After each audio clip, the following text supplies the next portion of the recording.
Septembre 1989, 16h30.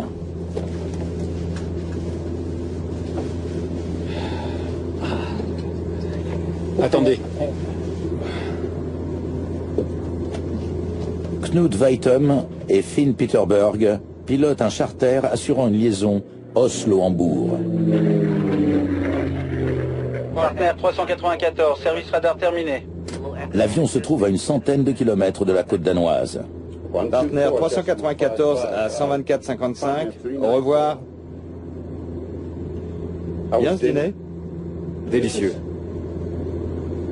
Un peu cher, mais délicieux. Les deux amis ont sillonné le monde ensemble, notamment des régions reculées d'Afrique. Ils sont tous deux très expérimentés et à quelques mois de leur retraite. Copenhague, bonjour. Ici partenaire 394. Niveau de vol 220. Partenaire 394, bonjour. Contact radar avec Copenhague. 394. L'avion est à 22 000 pieds au-dessus de la mer du Nord. C'est un bimoteur Convair 340-580. Un avion courant sur les moyens courriers.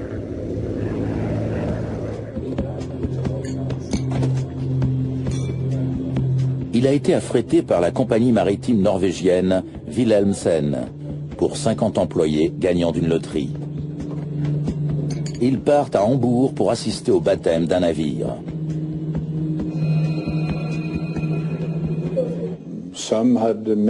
Certains avaient sans doute déjà assisté à des baptêmes, mais ces cérémonies sont très plaisantes et l'atmosphère était excellente au moment du départ. Une des meilleures employées de la compagnie a été choisie pour faire un discours. Il y a toujours un discours. Il est plutôt rare qu'un employé lambda ait l'honneur de baptiser un navire, mais on trouvait qu'elle le méritait.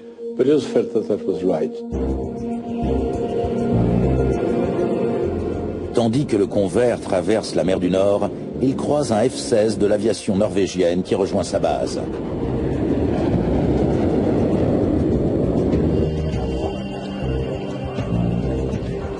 Regarde ça, à 11h. Un F-16.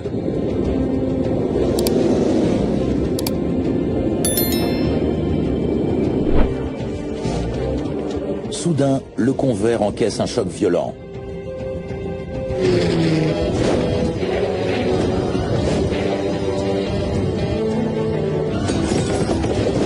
L'équipage est pris par surprise.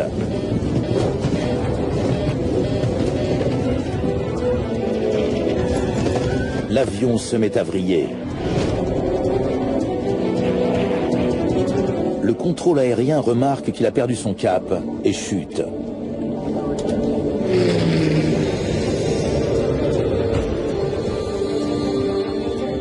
Partenaire 394, signalez votre nouveau niveau de vol. Les pilotes luttent pour sauver leur avion et la vie de leurs passagers. Partenaire 394, signalez votre niveau de vol. Signalez votre niveau de vol. Quel est votre niveau de vol? Il a disparu des écrans.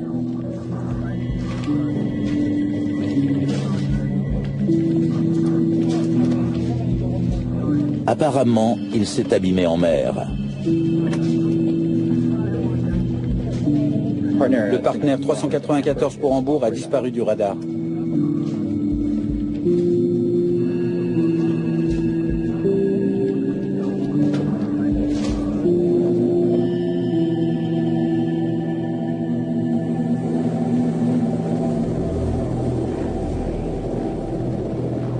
Des équipes de sauvetage se précipitent sur les lieux du crash, une vingtaine de kilomètres au nord des côtes danoises.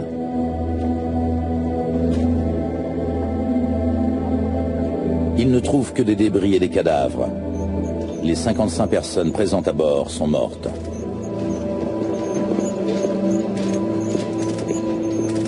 Je les connaissais tous. Certains étaient des amis, d'autres m'étaient moins proches, mais je les connaissais tous. Et ça a rendu les choses doublement pénibles. La compagnie maritime est anéantie. La moitié du personnel de son siège social a péri.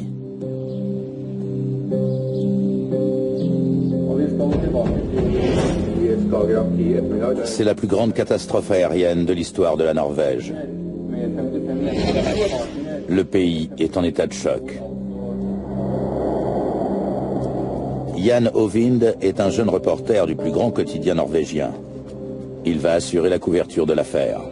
Un inspecteur de la direction de l'aviation civile norvégienne a hâtivement conclu qu'il s'agissait d'un sabotage. C'était aussi le point de vue d'un des chefs de l'équipe de sauvetage danoise.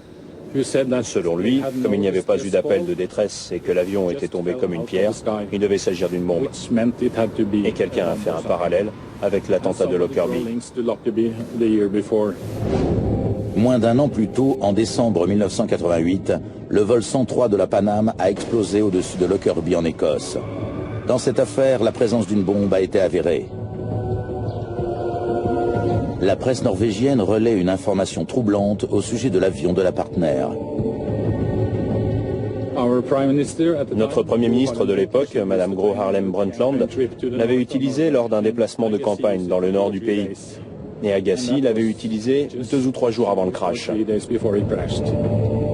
La nation s'interroge. La tragédie serait-elle la conséquence d'une tentative d'assassinat ratée? Les journaux ont titré « Sabotage ».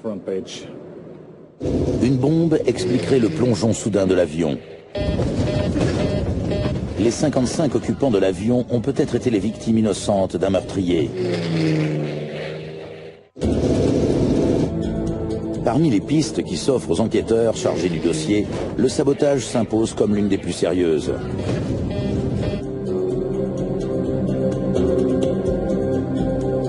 Le bureau d'enquête norvégien recrute un enquêteur de l'armée de l'air, Finn Heimdall, pour se joindre à son équipe. Ses qualités de limier vont être mises à rude épreuve. J'avais passé de nombreuses années dans l'armée de l'air et j'avais vu des enquêtes menées n'importe comment. Je pensais qu'on pouvait faire mieux que ça.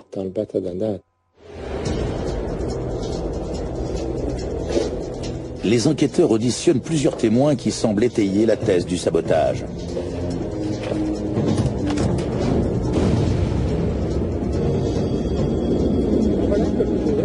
Un jeune homme a entendu un bruit ressemblant à un coup de canon en provenance du lieu du crash. Il pourrait s'agir de l'explosion qui a fait chuter l'avion de la Partner. En mer, les recherches de débris et de victimes se poursuivent. Seuls 5 corps ne seront jamais retrouvés. Les autres sont envoyés au Danemark pour autopsie. Ces examens révèlent que certaines victimes ont des petites plaies ressemblant à des piqûres. Nouvel indice en faveur de la thèse de la bombe. L'autopsie du copilote fait apparaître un autre fait surprenant. Son estomac renferme un cure-dent entier et intact. C'était une découverte étrange. Il était pointu des 2 côtés. Pour avaler un objet pareil, il avait fallu qu'il se passe quelque chose de terrible.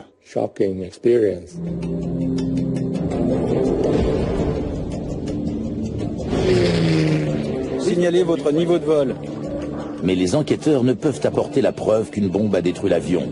Ils ont besoin d'en savoir plus sur les derniers instants du vol 394. Le Partner 394 pour Hambourg a disparu du radar. Neuf stations radar différentes ont suivi ces ultimes secondes. Elles pourront peut-être fournir des indices précieux. Les données les plus troublantes viennent d'une station militaire suédoise. Ces opérateurs ont suivi le vol de la Partner tandis qu'ils traversaient la mer du Nord.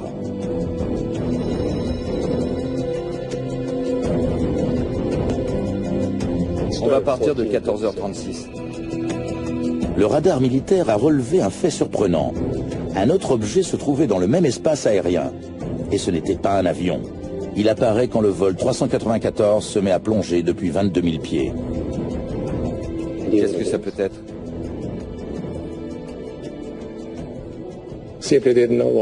On ignorait de quoi il s'agissait au début. On n'en avait pas la moindre idée. Il est tombé pendant plus d'une demi-heure, 38 minutes je crois.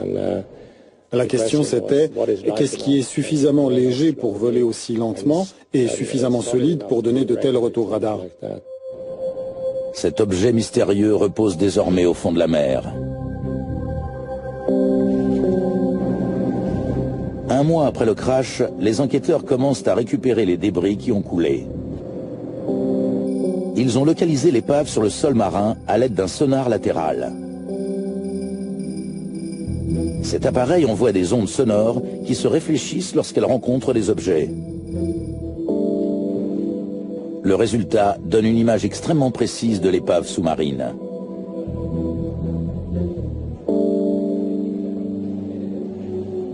Les débris de l'avion sont disséminés sur un secteur large de 2 km. C'est une indication capitale. Il était clair que l'avion s'était disloqué dans les airs. Il n'avait pas frappé la mer en un seul morceau. C'était certain. Cela confirme qu'une bombe pourrait avoir détruit l'avion. Mais il faudra encore attendre des semaines avant de pouvoir le prouver.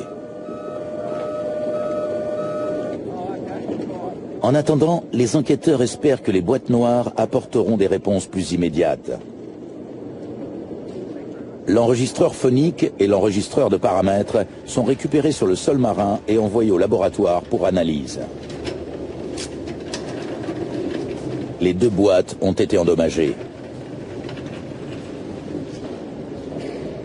Les enquêteurs croisent les doigts pour que les données n'aient pas été altérées.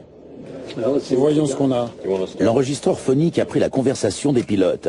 Elle devrait permettre d'en savoir plus sur ce qui s'est passé à bord. Enregistreur phonique?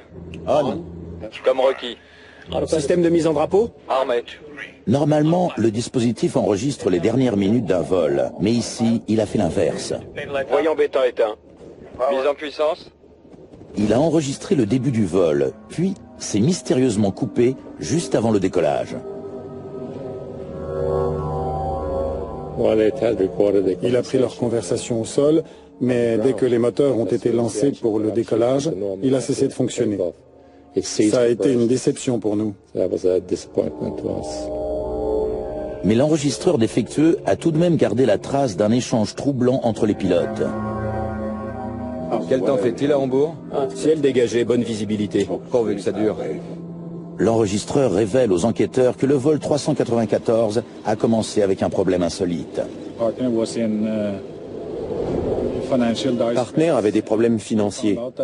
Et on a découvert que quelques heures avant le décollage, les autorités aériennes norvégiennes avaient envoyé un téléx à tous les aéroports de Norvège pour leur dire de ne pas laisser décoller les avions de la Partner, car ils croulaient sous les factures et les charges impayées. Ils ne nous laisseront pas décoller tant qu'on n'aura pas payé les repas. Tu as combien sur toi? T'es sérieux? Ouais.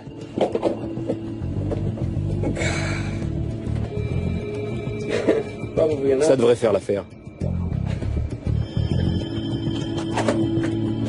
Je m'en occupe. Le copilote a dû quitter le cockpit pour payer les repas servis à bord. Les enquêteurs examinent les carnets de maintenance pour comprendre pourquoi l'enregistreur a uniquement pris les conversations au sol. Ils découvrent que l'enregistreur phonique a été modifié plus de 10 ans plus tôt. Modifié pour passer sur l'alternateur primaire.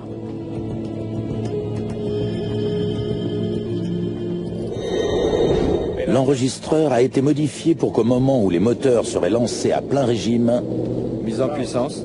il bascule automatiquement des batteries de l'avion vers son propre alternateur.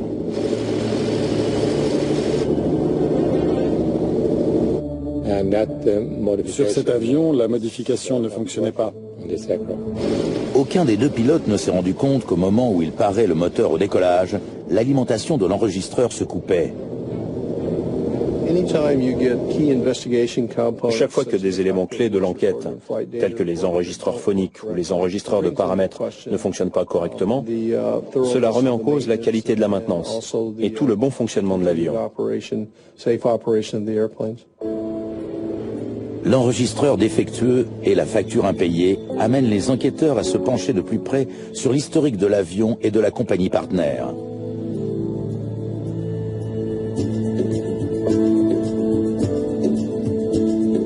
Partner possède une flotte d'avions généralement anciens qui desservent l'Europe du Nord.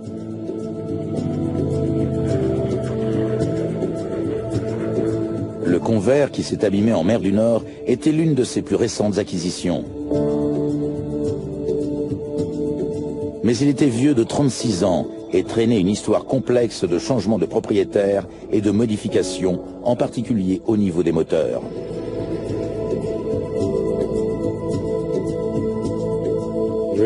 Les anciens moteurs avaient été remplacés par des moteurs à turbine. Sur un avion à hélice, l'hélice déplace l'air vers l'arrière, ce qui propulse l'avion vers l'avant. Les anciens avions utilisaient des moteurs à piston pour faire tourner leurs hélices. Mais les moteurs à turbine, qui utilisent une série de ventilateurs pour comprimer l'air et non plus des pistons, génèrent beaucoup plus de puissance.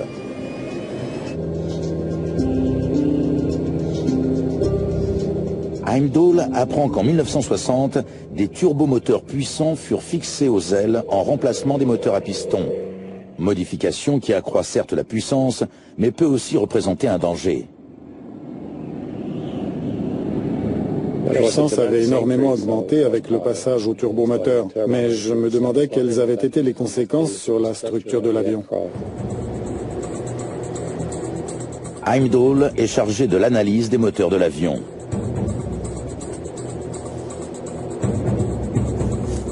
Il veut savoir si ces turbomoteurs pourraient être en cause.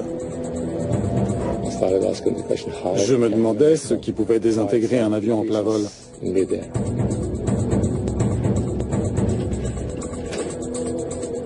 L'enregistreur de paramètres devrait fournir aux enquêteurs des informations sur les instants qui ont précédé le crash. Mais c'est un modèle analogique très ancien.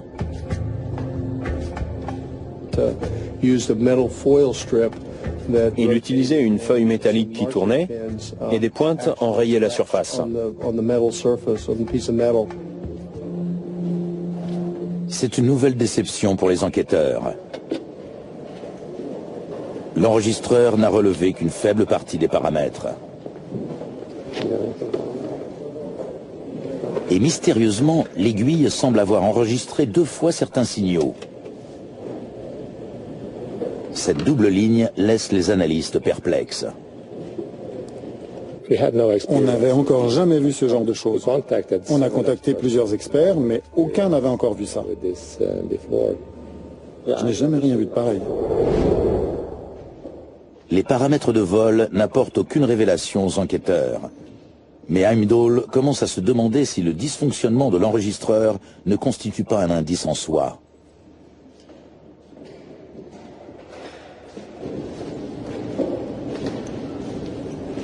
Il décide d'envoyer l'instrument à son fabricant américain pour analyse complémentaire.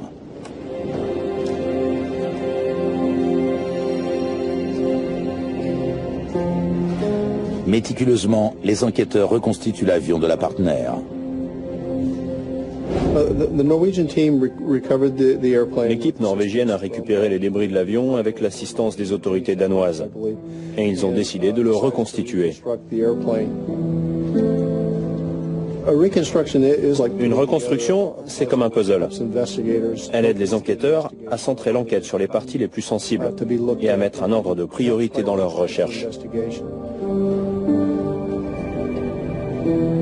À mesure que le fuselage prend forme, il apporte son lot d'indices.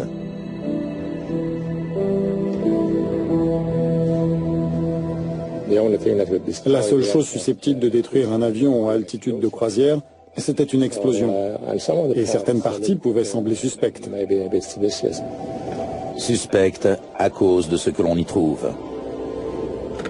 Des rumeurs concernant la présence d'explosifs ont commencé à circuler.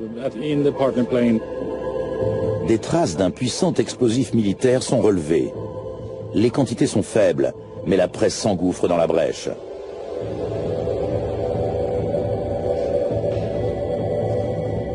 Les résidus d'explosifs pourraient provenir d'une bombe placée à l'intérieur de l'avion ou d'une autre source. Une manœuvre de l'OTAN baptisée Operation Sharp Spear a eu lieu le même jour, à proximité de la route empruntée par le vol 394.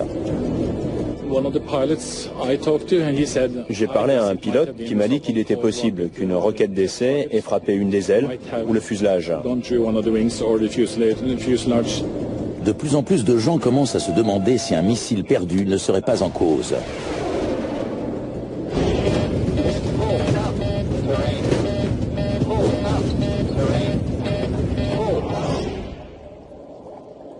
Mais après analyse des résidus, il apparaît qu'ils ne viennent ni d'une bombe ni d'un missile.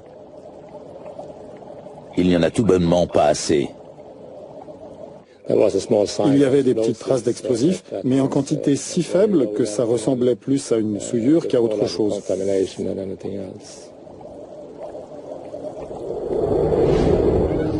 De nombreuses batailles ont eu lieu au large du Danemark. La mer est jonchée de vieilles munitions. Les enquêteurs concluent que l'avion a capté des résidus de poudre alors qu'il était sur le sol marin. La piste des explosifs est écartée. Le métallurgiste Terry Islip examine l'empennage de l'appareil, les surfaces placées à l'arrière de la queue. Par endroits, le revêtement présente des traces de surchauffe. Ça voulait dire qu'il y avait eu flexion. Quand on tord un cintre à plusieurs reprises, si on pose la main à l'endroit où il va se briser, on se brûle, car de la chaleur se développe à cet endroit. C'est la même chose sur un avion. Face à ces indices suggérant un problème au niveau de l'empennage, les enquêteurs veulent examiner un générateur qui se trouvait à l'arrière de l'avion.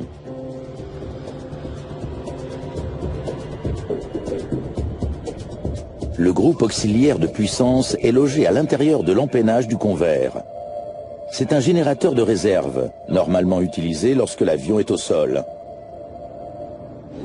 Heimdall inspecte le mécanisme et à l'intérieur de la turbine, il découvre des bouts de plastique fondu issus de la cabine. Il lui offre des informations précieuses sur ce qui se passait dans l'avion au moment où il a cédé.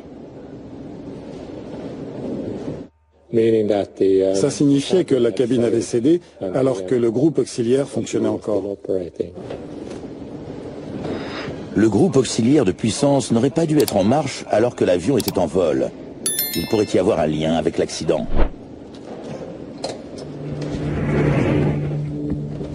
Les enquêteurs veulent en savoir plus sur ce qui s'est passé le jour du crash. Ils interrogent le mécanicien qui a procédé à l'inspection de l'appareil ce matin-là. Il explique qu'un des deux générateurs principaux ne fonctionnait pas et qu'il n'était pas en mesure de le réparer. La réglementation exige qu'un avion dispose de 2 blocs d'alimentation avant d'être autorisé à décoller. Mais le copilote trouve une solution. En remplacement du générateur principal défectueux, il propose à la compagnie d'utiliser le groupe auxiliaire de puissance durant le vol. Notez ceci dans le registre. Autorisation de vol avec groupe auxiliaire de puissance en fonctionnement. On va utiliser l'auxiliaire pour alimenter le système gauche. Groupe auxiliaire en marche.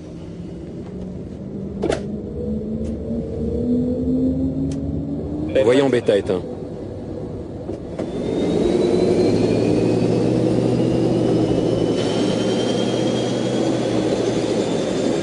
Mise en puissance.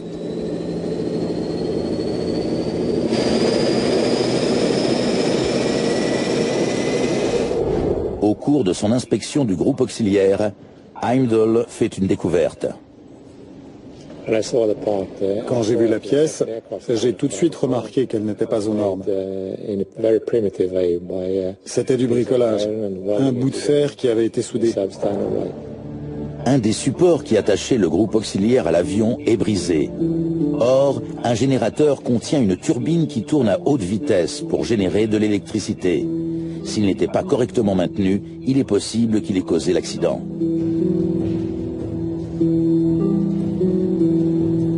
Les enquêteurs doivent déterminer si cette défaillance est bel et bien en cause. Mais ils ne vont pas tarder à découvrir que ce n'est qu'une des pièces du puzzle. Le support défectueux pourrait être à l'origine de tout.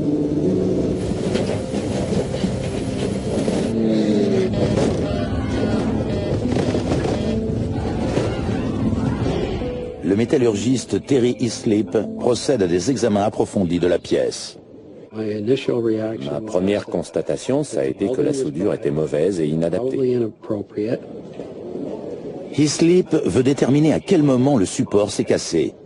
S'il prouve que c'est arrivé pendant l'ultime vol de l'avion, il tiendra peut-être la clé de l'énigme. Les marques de choc et les marques de progression montraient qu'il n'avait pas cédé sous l'effet d'une seule surcharge survenue lors du dernier vol. Et l'usure du support brisé montre qu'il ne s'est pas cassé le jour de l'accident. Il avait déjà cédé bien avant le décollage du vol 394. La question est maintenant de savoir quelles incidences ce support endommagé a pu avoir sur le vol. 40 000 tours minute, ça peut faire du dégât. Le groupe auxiliaire est un gros gyroscope qui renferme une énorme quantité d'énergie quand il tourne. Et si cette énergie est transmise aux alentours, dans le fuselage, la structure, elle peut engendrer des problèmes de vibration dans tout l'empennage. Les enquêteurs veulent savoir si des vibrations inhabituelles avaient déjà été ressenties sur cet avion. Ils interrogent des personnes qui ont voyagé à son bord. Merci beaucoup de vous être déplacé.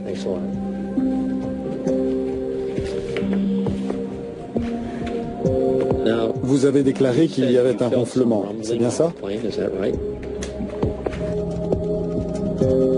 Un passager déclare que l'avion qui s'est crashé vibrait beaucoup plus que les deux autres convers de la compagnie. Y avait-il quelque chose d'inhabituel? Mais d'autres n'ont rien remarqué. Tout allait bien? Le casse-tête reste entier. Les enquêteurs savent que le support du groupe auxiliaire était cassé avant le vol, mais ils ignorent toujours s'il a joué un rôle dans le crash ou s'il a affecté l'empennage de l'avion. La reconstitution va permettre d'y voir plus clair.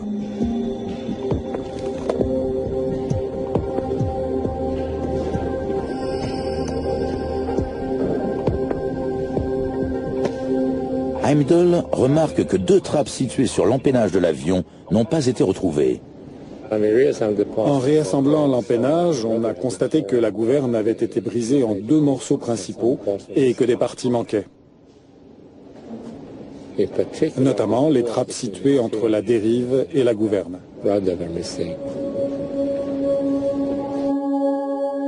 La dérive verticale de l'avion est munie de deux trappes qui permettent aux mécaniciens d'accéder au poids qui contrôle les mouvements de la gouverne. Heimdall fait une découverte capitale sur ces trappes. Elles avaient un revêtement alvéolaire en aluminium. Dans l'armée de l'air, Heimdall a appris qu'il a une propriété très spéciale. C'est une fine feuille d'aluminium. Elle est dotée de bonnes propriétés de réflexion des radars et elle est très légère. Dans l'armée, on s'en sert pour perturber les signaux radars, on appelle ça des leurres. L'objet non identifié que le radar militaire suédois avait repéré était sans doute un morceau des trappes arrière. Quand on a fait le lien entre les trappes manquantes et les données radar, on a su que ça s'était passé en altitude de croisière. Car l'objet qui était lentement tombé venait de très haut, presque de l'altitude de croisière. Les enquêteurs établissent que l'empennage a commencé à se disloquer à 22 000 pieds, juste avant le grand plongeon. Mais pourquoi les trappes se sont-elles décrochées au milieu des airs? Ce qui a provoqué la rupture des trappes a certainement provoqué le crash. Les contrepoids de la gouverne sont logés derrière les trappes. Lorsqu'une gouverne se balance trop violemment, les poids en font autant. Nous avons trouvé suffisamment d'éléments pour affirmer qu'il cognait sur les trappes et que les premiers composants à s'être décrochés avaient été les revêtements alvéolés de ces portes. Les enquêteurs concluent qu'autour du moment de l'accident, quelque chose a provoqué un violent balancement de la gouverne. Reste à savoir quoi. Le groupe auxiliaire et son support brisé, à eux seuls, n'ont pas pu provoquer la dislocation de l'avion ou de l'empennage. Il y avait forcément d'autres facteurs en jeu. Les enquêteurs se lancent à la recherche de ces autres facteurs. La compagnie Partner propose alors une piste. Il pointe du doigt le F-16 qui a croisé l'avion de ligne quelques minutes avant qu'il ne perde son cap. Regarde ça, à 11 h. Un F-16. Partner déclare qu'il volait plus vite qu'il n'aurait dû. De plus, ils sont convaincus qu'il est passé plus près de leur avion que ne le prétendent les rapports officiels. Partner a contacté un enquêteur suédois. Et ses conclusions étaient que le F-16 pouvait avoir franchi le mur du son au moment où il passait juste au-dessus de l'avion.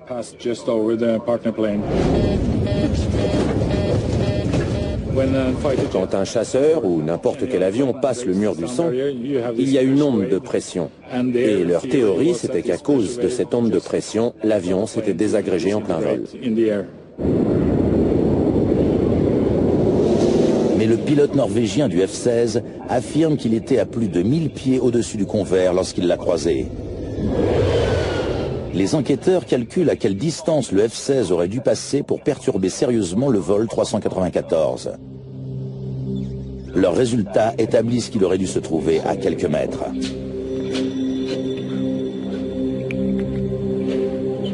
Aucune preuve ne corrobore un passage aussi rapproché. D'accord, bon boulot. L'épave a été récupérée à 90%. Mais les enquêteurs ignorent toujours pourquoi l'empennage s'est désagrégé en plein ciel.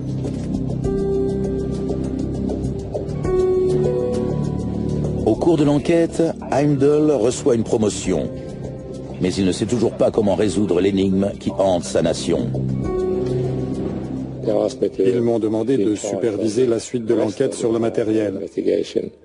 Je me suis retrouvé face à une montagne de débris et je me disais que je n'en verrais jamais le bout.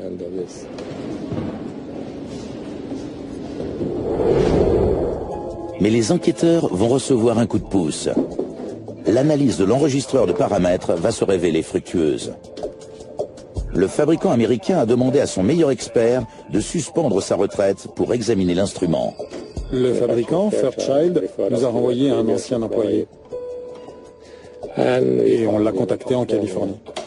Il explique aux enquêteurs que l'aiguille censée enregistrer l'altitude de l'avion vibrait tellement qu'elle laissait une seconde marque sur la feuille métallique.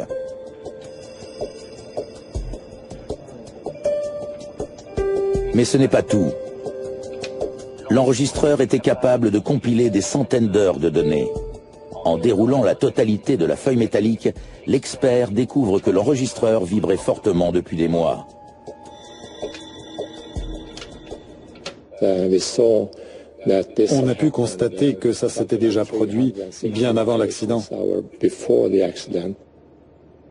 Je n'avais encore jamais vu d'anomalie de ce genre et on a mis un moment avant de comprendre ce qui s'était passé. Apparemment, le groupe auxiliaire n'était pas la seule chose à vibrer dans cet avion.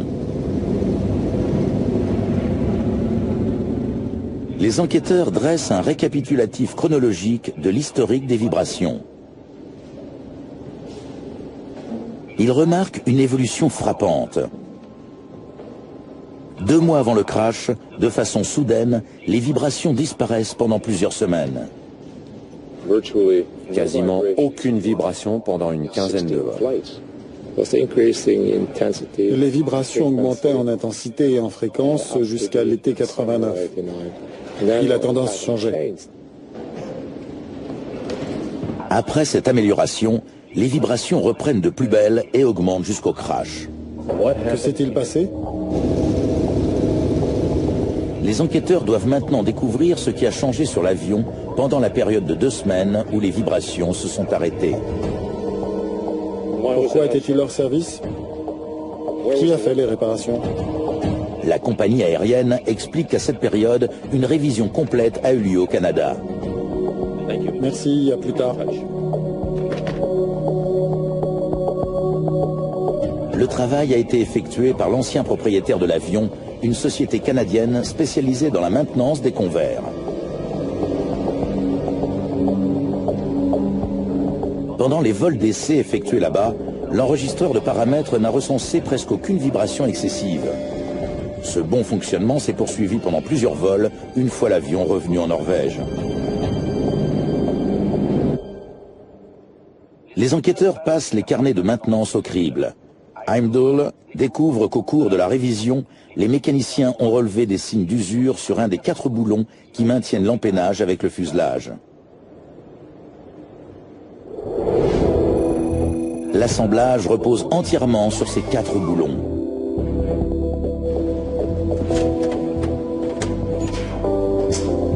Pendant la révision du convers en juillet 1989, un mécanicien a remplacé un des boulons.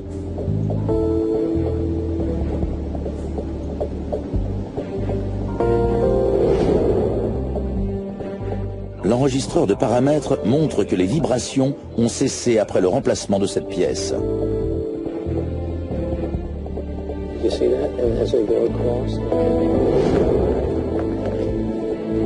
Par miracle, les enquêteurs arrivent à mettre la main sur les 4 boulons.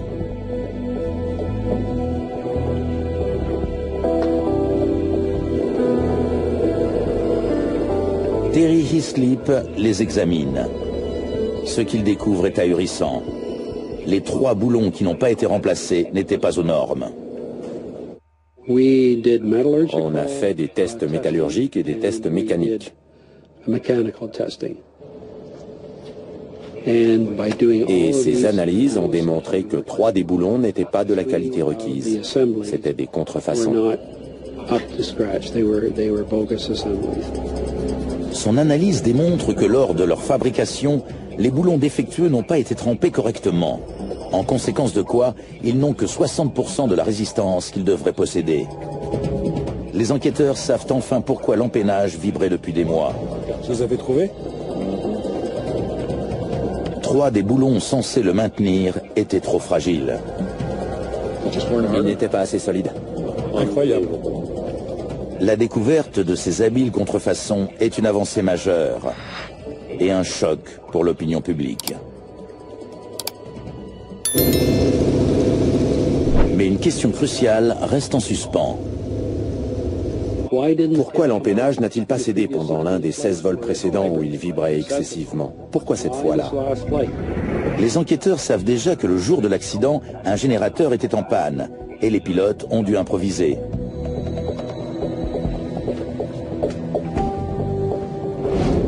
Notez ceci dans le registre. Autorisation de vol avec groupe auxiliaire de puissance en fonctionnement.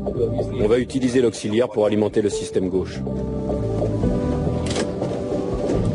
Groupe auxiliaire en marche. Les pilotes ignoraient que le support du groupe auxiliaire était cassé et que son moteur vibrait énormément. En décidant de le faire tourner pendant le vol, ils ont fait empirer une situation déjà précaire. La raison pour laquelle les choses se sont mal passées, c'est que le groupe auxiliaire n'avait plus que 2 supports au lieu de 3.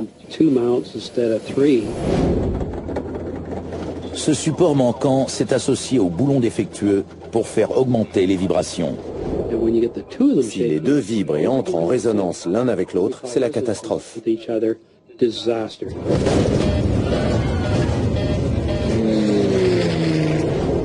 Les enquêteurs commencent à y voir clair. Les vibrations de l'empennage et celles du groupe auxiliaire se sont combinées pour générer une force destructrice.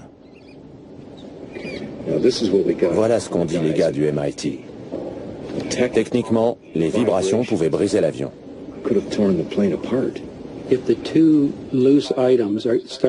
Si les 2 objets desserrés se mettent à vibrer dans la même fréquence ou dans des multiples d'une fréquence, on obtient ce qu'on appelle des harmoniques couplées. Chaque vibration nourrit l'autre. Elles se font empirer mutuellement. La plus célèbre manifestation de ce phénomène s'est produite sur le pont de Tacoma dans l'État de Washington en 1940.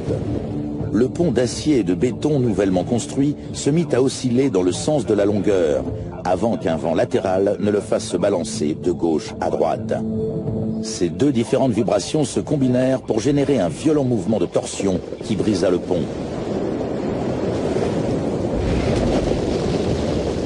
Les calculs des enquêteurs les amènent à penser que le même phénomène a détruit le vol 394. On s'est dit, bon sang, c'est exactement le même phénomène. Cette redoutable combinaison de vibrations fait osciller l'empennage avec une telle violence que la gouverne se coince à gauche. L'avion vire de façon abrupte. Au-dessus de l'aile droite, le flux d'air augmente. L'avion gîte de plus en plus, puis se met à vriller. L'avion se rétablit brièvement, mais la gouverne se coince de nouveau à gauche et les trappes arrière explosent.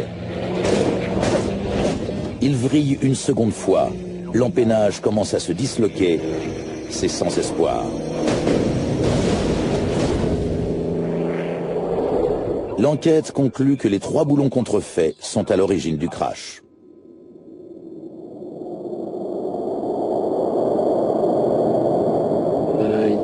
Je me suis demandé comment c'était possible.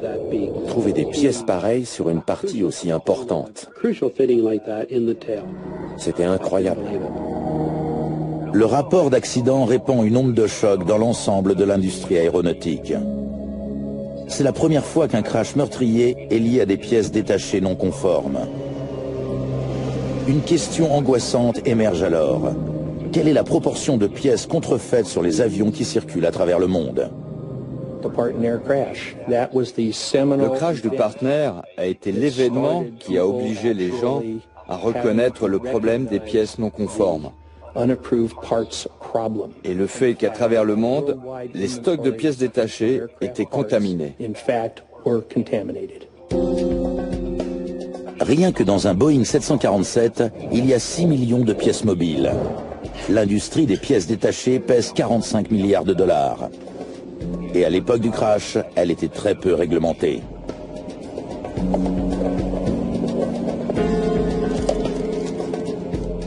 Mary Chiavo était inspecteur général du département des transports qui chapeaute la direction de l'aviation civile. Personne ne connaissait l'ampleur du problème. On savait qu'il y en avait un depuis le crash, mais on ignorait son étendue aux États-Unis. On a commencé par un audit des stocks usagés de la direction de l'aviation civile. Et déjà là, on trouvait 39% de contrefaçons. On s'est rendu compte que lorsque les pièces avaient été achetées à des revendeurs, ce qui représentait un fort pourcentage du marché, 95% étaient fausses. Les services de l'aviation civile vont même trouver des pièces contrefaites sur l'avion considéré le plus sûr de la planète.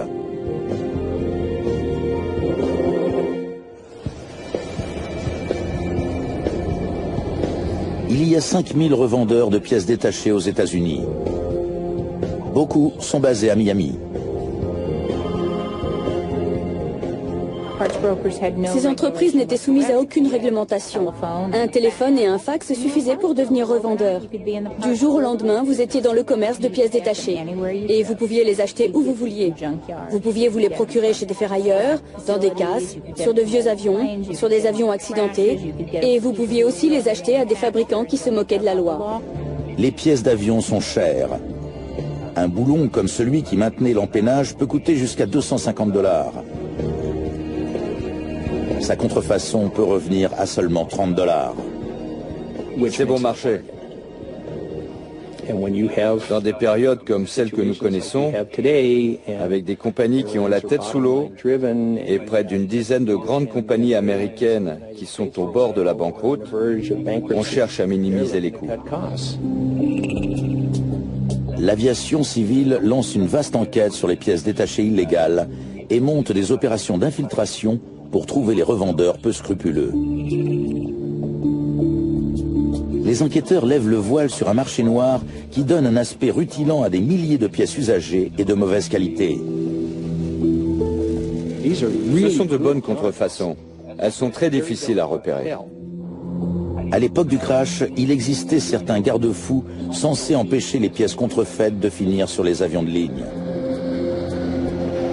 Par exemple, chaque pièce détachée a besoin d'un certificat prouvant son authenticité. Il faut un document attestant que la pièce est en état de navigation. Il faut qu'un contrôle soit assuré par une organisation reconnue. Mais les enquêtes révèlent qu'en plus des pièces détachées, il existe aussi un marché florissant pour les faux certificats de la direction de l'aviation civile.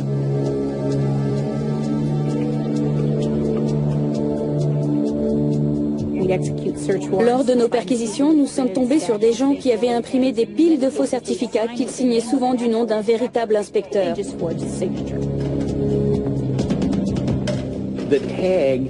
Dans ce trafic, le certificat vaut plus que la pièce elle-même.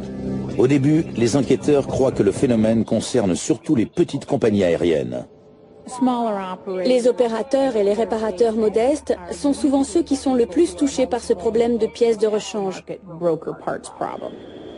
Pourtant, à la surprise générale, on va découvrir que l'avion le plus sécurisé de la planète possède lui aussi des pièces contrefaites.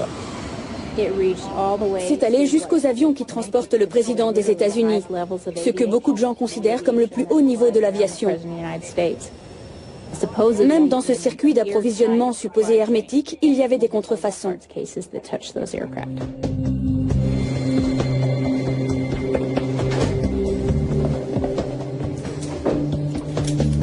La direction de l'aviation civile réagit rapidement. Plus d'une centaine de revendeurs sont arrêtés. Chaque nouvelle condamnation était un pas de plus vers une prise de conscience de ce problème et de ses possibles conséquences en vie humaine. Et je pense que la chose la plus importante que nous ayons accomplie, ça a été d'obtenir des condamnations au pénal. Suite à ces enquêtes, la direction de l'aviation civile met en place un système de certificats beaucoup plus rigoureux et menace les compagnies de poursuites criminelles si elles acceptent sciemment des pièces contrefaites. Les choses sont différentes aujourd'hui. Notre réglementation est beaucoup plus apte à traiter le problème que dans les années 80 et 90. Il faut amener le mécanicien qui a la clé anglaise en main jusqu'à un niveau d'expertise très élevé. Il doit être capable de repérer les mauvaises pièces, de repérer les mauvais documents, et c'est faisable. Les nouvelles réglementations ont atteint leur but. Au cours des 2 décennies qui ont suivi le crash du Partner 394, aucun accident meurtrier n'a été attribué à des pièces contrefaites.